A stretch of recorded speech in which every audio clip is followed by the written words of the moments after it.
Make in India పేరిట made in China వస్తువులని మనం ఇంకా వాడుతున్నామా? చైనా వస్తువులను అసెంబుల్ చేసి మేక్ ఇన్ ఇండియా స్టాంపులు వేయటమే పదా?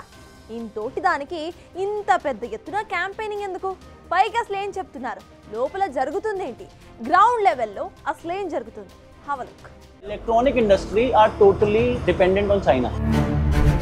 डिस्प्ले बाहर से आ रही है, मदरबोर्ड बाहर से आ रहा है, डब्बा लोकल ले रहे हैं, असेंबली हो रही है। एब्सोल्युटली। ఇదిగో ఈ స్మార్ట్ టీవీ యూనిట్ చూసారా? ఇక్కడ టెక్నీషియన్లు టీవీలను ఎలా సెట్ చేస్తున్నారో గమనించారా? ఇదంతా మేక్ ఇన్ ఇండియాలో భాగమే. ఇక్కడ జరుగుతున్న అసలు భాగోతం ఏంటంటే మేక్ ఇన్ ఇండియా కేవలం స్టాంప్ తయారీ వరకు మాత్రమే పరిమితం, మిగిలిందంతా మేడ్ ఇన్ చైనానే. దీంతో షాక్ అవ్వడం సామాన్యుల వంతవుతుంది. Frankly, you are an assembler of Chinese products. Absolutely, you can call it we are assembler, and everyone in India is.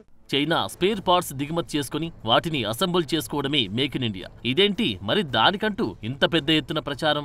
Atmanirbhar Bharat అంటూ డంకా బజాయించడం ఏంటిదంతా? మరిది తప్పు కాదా? ఈ ప్రపంచాన్ని తప్పుదో పట్టించడం కాదా? ఇదేనా మేక్ ఇన్ ఇండియా అంటే? మరి ఇలా చేస్తే దిగుమతులు ఎప్పుడు తక్కువ కావాలి, ఎగుమతులు ఏనాటికి పెరగాలి అన్నది అతిపెద్ద చర్చనీయాంశం మారింది. इसके अंदर क्या है, अब आप देखेंगे यहाँ पर ये USB है, ये HDMI केबल्स हैं जो हम HDMI के थ्रू लगाते हैं। ये USB है, पोर्ट्स जो हम लगाते हैं। ये वाईफाई के लिए एंटीनाज हैं जो वाईफाई किस तरीके से कनेक्ट करता है।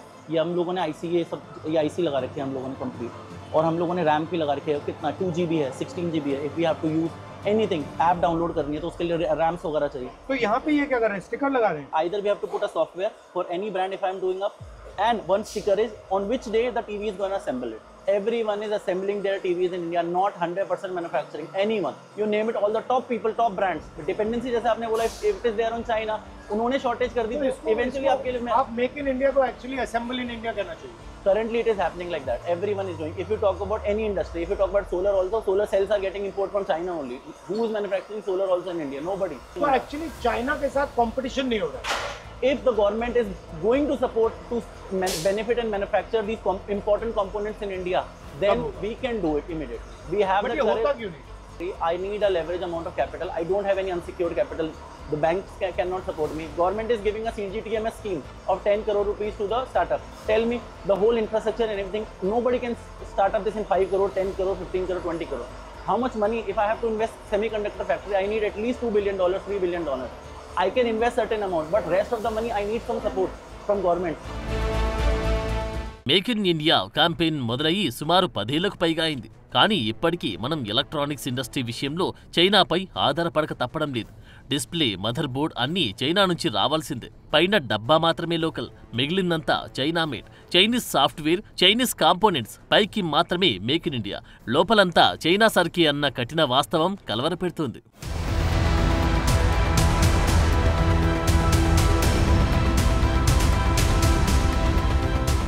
బ్రాండ్ ఏదైనా కావచ్చు, ఆల్ మ్యానుఫ్యాక్చరింగ్ ఇన్ చైనా అన్నది అసలు నిజం. Electronic industry totally depend on China. Not only TV, mobile, laptop ఏదైనా కావచ్చు. మీరు చైనా వస్తువు వాడకం నుంచి తప్పించుకోవడం అసాధ్యం. ఇదెప్పటికీ సాధ్యం కాని పని. అన్నీ అక్కడి నుంచి రావాల్సిందే. కేవలం దానికి స్టిక్కరింగ్ వేయడం మాత్రమే మనకు సాధ్యమయ్యే పని. అంతగా చైనా ఈ పరిశ్రమను ఆక్రమించిందని అంటారీ తయారీదారులు. మన యువతకు సొంతంగా చేయడం సాధ్యమైంది ఏదైనా ఉందంటే పకోడీలు వేసుకోవడమే అంటూ చలోక్తులు విసురుతున్నారు కొందరు. ఒక్క మాటలో చెప్పాలంటే మేక్ ఇన్ ఇండియా కాదు, అసెంబ్లింగ్ ఇన్ ఇండియా అని దీని పేరు మార్చుకోవాలేమో. అంతగా చైనా పాతుకుపోయింది. కేవలం ఇదొక్కటే కాదు, అది టీవీ, ఫ్రిడ్జ్, వాషింగ్ మిషన్ ఏదైనా కావచ్చు. చైనా స్పేర్ పార్ట్స్ లేకుండా సాధ్యమయ్యే పనే కాదు. అంతగా చైనా ప్రోడక్ట్ భారతీయుల నట్టింట్లో తిష్ట వేసుకుని కూర్చుంది. ఇక్కడ భారతీయుల ప్రతి కదలిక వారి అదుపాజ్ఞల్లో ఉన్నట్లు తెలుస్తోంది. మొన్న మధ్య ఒక జంట తాము ప్రైవసీగా ఉన్న విజువల్స్ ఫోన్ సైట్లో చూసి షాక్ అయ్యారు. ఇది ఎలా సాధ్యమని చూస్తే దీనంతటికీ కారణం తమ బెడ్రూమ్లో ఉన్న టీవీ స్మార్ట్ టీవీగా తేలింది. ఎక్కడి నుంచైనా ఆ టీవీని ఆపరేట్ చేయవచ్చని తెలిసి షాక్ అయిందా బాధిత జంట.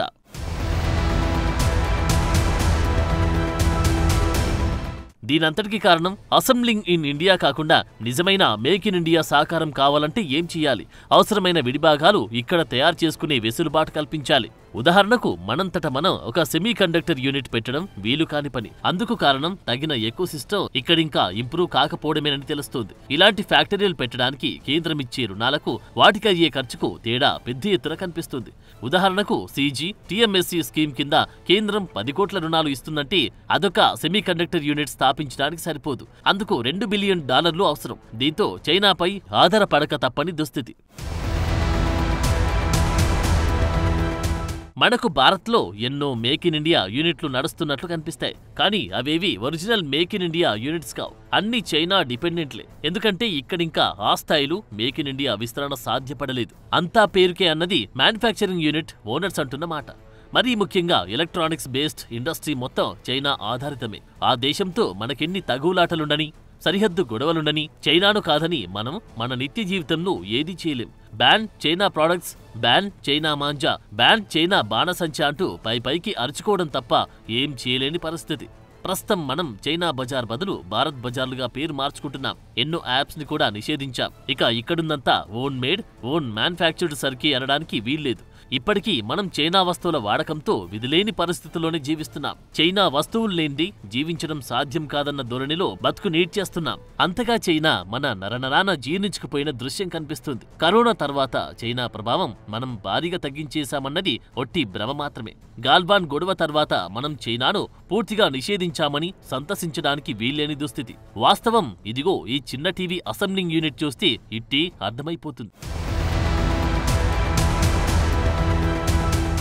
ఇటీవల భారత్ కూడా చైనీయులకు టూరిస్టు వీసాలను ఓకే చేసింది. దీంతో చైనీయులు సైతం భారత్లో ఇక తిరగడం మొదలు పెడతారు.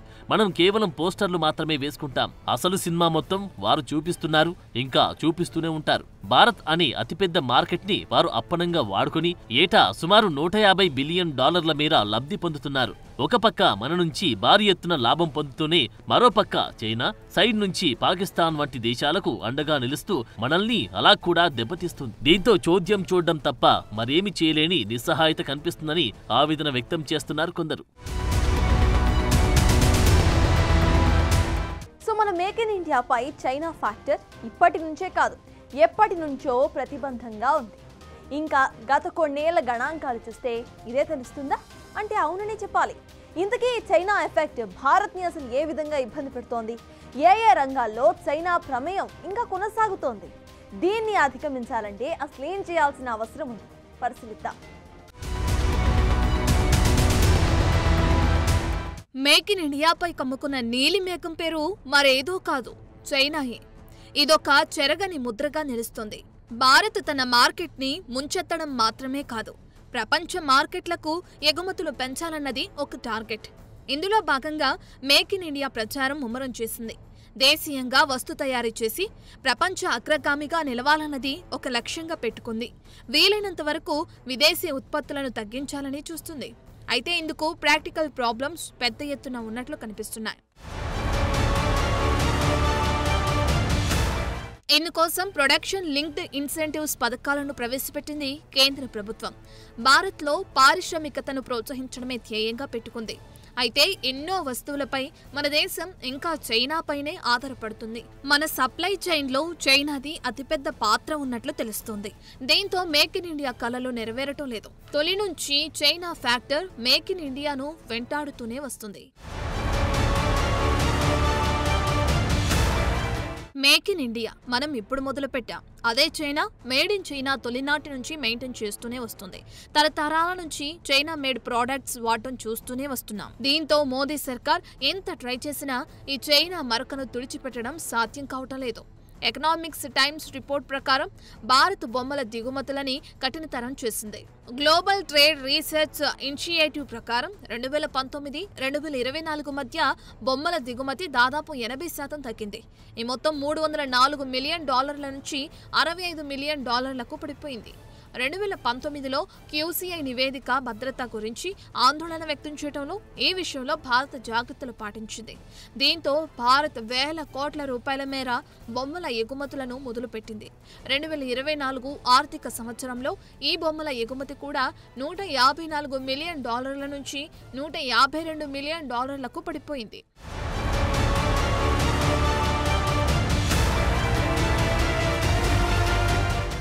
ఒక రకంగా బొమ్మల విషయంలో చైనాను నిలువరించగలిగిన భారత్ ఎల్ఈడీలు, సర్క్యూట్ బోర్డులు, ప్లాస్టిక్ ప్యాకేజింగ్ వంటి వాటిలో ఇప్పటికీ చైనా మీదే ఆధారపడాల్సి వస్తుంది. 2024 పాలిమర్ అప్డేట్ ప్రకారం చూస్తే మన పాలిమర్లు చైనాతో పోల్చితే 10% ఖరీదైనవి అని చెప్పాలి. చైనా అంత చీప్గా మనం తయారు చేయలేకపోతున్నాం. దీంతో విదేశీ మార్కెట్లో చైనా డామినేషన్ కొనసాగుతూనే ఉంది. దేశంలో దూసుకెళ్తున్న మరో రంగం స్మార్ట్ ఫోన్. 2025లో మన దేశం $24 బిలియన్ స్మార్ట్ ఫోన్లను ఎగుమతి చేసింది. ఇది గతేడాదితో పోలిస్తే 55% ఎక్కువ. వాణిజ్య శాఖ లెక్కల ప్రకారం ప్రపంచంలో 2వ అతిపెద్ద మొబైల్ ఉత్పత్తిదారుగా నిలుస్తోంది భారత్. కాదనడం లేదు కానీ మరింత లోతులకు వెళ్లి చూస్తే ఇక్కడ చైనా డామినేషనే ఎక్కువగా కనిపిస్తుంది. భారత్ సుమారు $260 మిలియన్ విలువైన ఫినిష్డ్ స్మార్ట్ ఫోన్లను దిగుమతి చేసుకుంది. GTRI ప్రకారం చూస్తే ఇందులో 50%కి పైగా చైనా నుంచి వచ్చినవే. స్మార్ట్ ఫోన్ విడిభాగాల దిగుమతులు సుమారు 760 మిలియన్లుండగా వీటిలో 55% వరకు చైనావే ఉన్నట్లు తెలుస్తుంది. చైనా నుంచి మనకింకా ముప్పు తప్పడం లేదని చెప్పడానికి ఎన్నో ఉదాహరణలు. 2026 ఆర్థిక సంవత్సరంలో భారత్ $32 బిలియన్ ఎగుమతి లక్ష్యం పెట్టుకుంది. దీన్ని ఎలాగైనా సరే దెబ్బతీయాలన్న కుట్ర చేస్తోంది చైనా. ఈ విషయంపై India cellular and electronics association హెచ్చరిస్తుంది. దీంతో భారత్ తన ఎక్స్పోర్ట్ టార్గెట్ రీచ్ కావటం కష్టసాధ్యంగా కనిపిస్తుందని అంటున్నారు వీరు. అంతేకాదు $24 బిలియన్ దిగుమతి, సంబంధిత వస్తు తయారీ ప్రమాదంలో ఉన్నట్లు తన నివేదికల ద్వారా హెచ్చరిస్తుంది ICEA.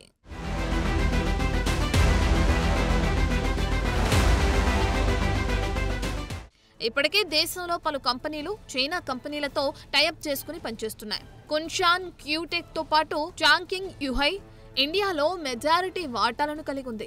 అయితే ప్రభుత్వం ఈ వాటాలపై నిఘా ఉంచింది. యాపిల్, శాంసంగ్, షియోమి వంటి కంపెనీలు భారత్లో ఫోన్లను తయారు చేస్తున్నాయి. ఈ ఫోన్లకు సంబంధించి విడిభాగాలు ఇప్పటికీ చైనా నుంచే వస్తున్నాయి. ఒక్క మాటలో చెప్పాలంటే ఇప్పటికీ చాలా విషయాల్లో మన దేశం చైనాపై ఆధారపడి ఉన్న మాట నిజం.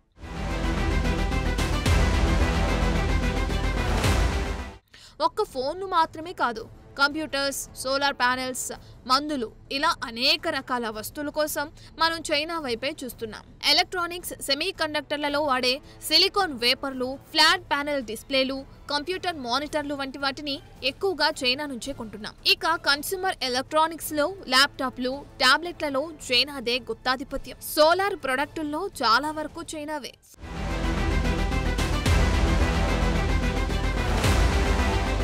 ఫార్మాస్యూటికల్స్ లో ఎరిథ్రోమైసిన్, యాంటీబయాటిక్లు చైనా నుంచి ఎక్కువగా దిగుమతవుతున్నాయి. పారిశ్రామిక విద్యుత్ పరికరాల విషయానికొస్తే ఎంబ్రాయిడరీ యంత్రాలు, అల్యూమినియం ప్లేట్లను కూడా చైనా నుంచి దిగుమతి చేసుకుంటున్నాం. ఈ పరిస్థితుల్లో చైనా ఆధిపత్యం తగ్గించేందుకు భారత్ గట్టి వ్యూహాలు రచిస్తుంది.